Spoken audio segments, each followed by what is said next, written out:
The wizard is still wizardry, but right here, oh, we might have been down.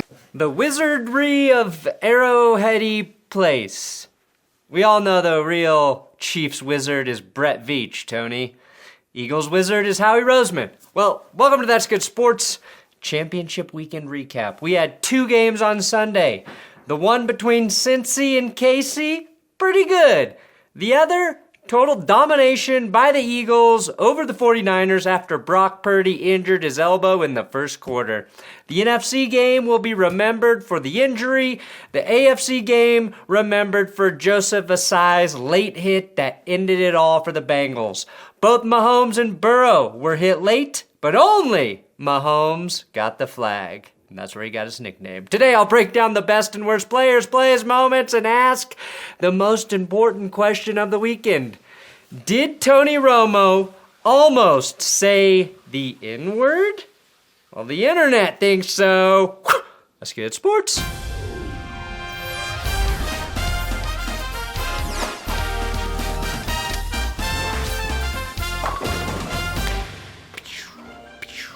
Please consider subscribing to this YouTube channel. Also, BenchwarmerBrew.com. We launched Cole, known Chiefs YouTuber. We launched his own coffee brand, Cole, genuine coffee lover. So it was a no-brainer to partner with Cole so he could have his own coffee blend. It's the HBTC blend. How about that coffee? Show Cole some love. And we also dropped some new red and blue shirts that are pixelated. I don't know what the fuck they are, but they're there. All right, let's kick it off with the worst chance for re-election, Cincinnati's mayor. Whereas Joseph Lee Burrow, who's 3-0 against Mahomes, has been asked by officials to take a paternity test confirming whether or not he's his father. Cincinnati mayor, Afteb Karma, pure evil. Amazing name for a city leader, by the way. Stating a paternity test confirmed Joe Burrow was Patrick Mahomes' father before this game. Fast forward to the end of the championship game, and I think Travis Kelce should be put in jail for voter intimidation. Hey, I got some wise words for that Cincinnati mayor. Know your role and shut your mouth, you jabroni. Also, if your middle name is Karma, then you should really know better.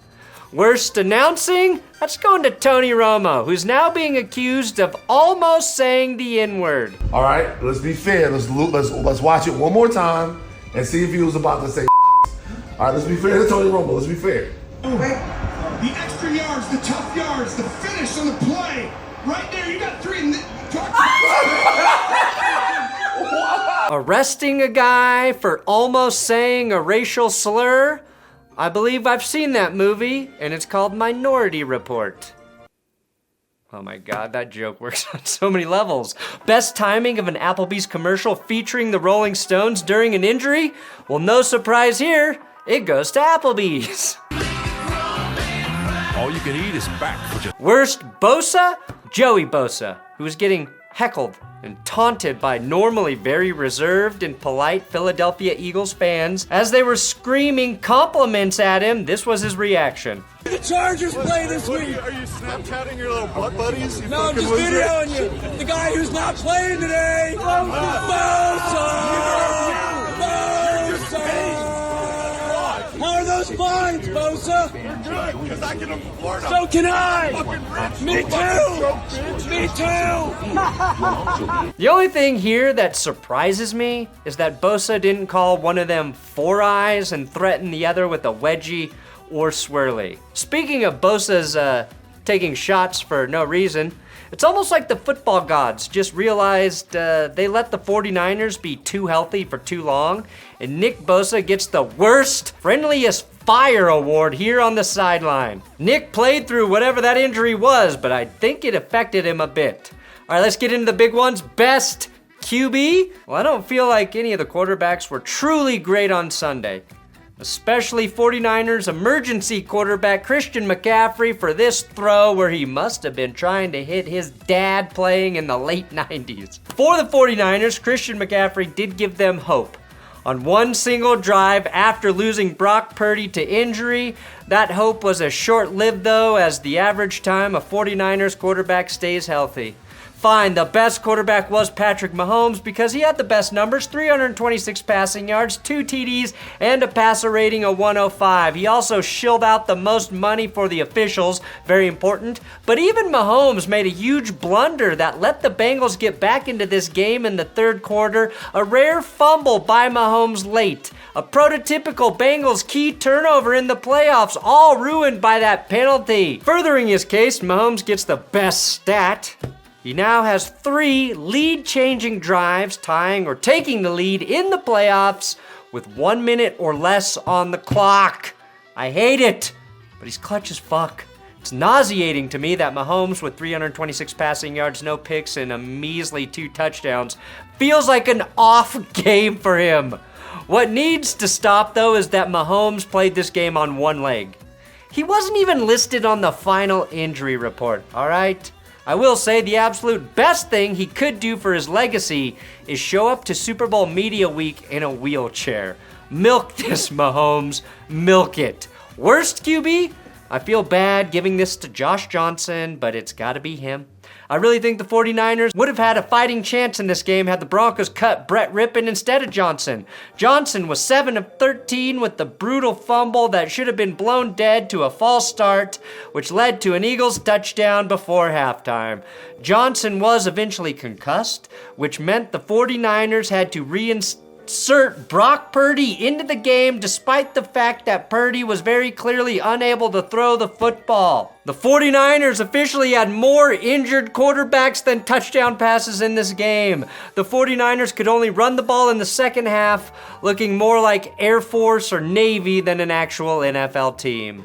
This had to be the most anticlimactic finish to a true heavyweight bout I can recall. Brocky versus Apollo Creed, except Brocky whiffs on a punch so hard he throws out his shoulder, and his 79-year-old trainer Mickey is forced to enter the fight in round 1 and go all 12 rounds with Apollo Creed. That's my metaphor for this game. Best offense? Philly did hang 31 on the dominant 49ers defense, but I barely feel good about giving Philly this award. It's mostly just the best rushing attack, because we learned even this amazing catch by Devontae Smith on 4th down was not even a catch. Take that play away, and Jalen Hurts really didn't do anything with his arm in this game. 15 of 25 for 121 passing yards. Sure, the Eagles just committed to the run. It's all they had to do. But the Eagles offense did capitalize on every opportunity they were provided. 4 rushing touchdowns for the Eagles, and 3 of the 4 leading rushers this weekend all played for the Birds. Kenneth Gainwell had 48, Miles Sanders 42, Jalen Hurts had 39, and even old Boston Scott had 21 and a touchdown. Most importantly, I have breaking news, and that's that Shakira is returning to the Super Bowl. Oh, those hips don't lie. They don't lie, do they, Jason? Best defense? Is it fair to give it to the Eagles defense? I guess I have to. I suppose they could have let Josh Johnson carve them up, and they did not. I think the Eagles would have won this game, even if Brock Purdy hadn't gotten Brock Purdy. But it's too bad that we were robbed of getting to see an even fight play out. It was the Eagles defense getting to Purdy that changed the game. Which leads me to my best defender, and I'm actually splitting this award between Hassan Reddick of the Eagles and Chris Jones of the Chiefs. Both were massive game wreckers in the trenches for their respective teams. Chris Jones had the first 2 playoff sacks of his career, if you'll believe that. The Chiefs sacked Burrow 5 times, and the only reason they didn't get more was because Burrow just started throwing the ball directly to the dirt anytime he was close to being sacked after those first 5. Reddick changed the game when he took the ball out of Brock Purdy's hand, leading to that early turnover that also sent the 49ers into quarterback hell. My best individual performance, Ron Torbert. Just kidding. The best individual performer of the week?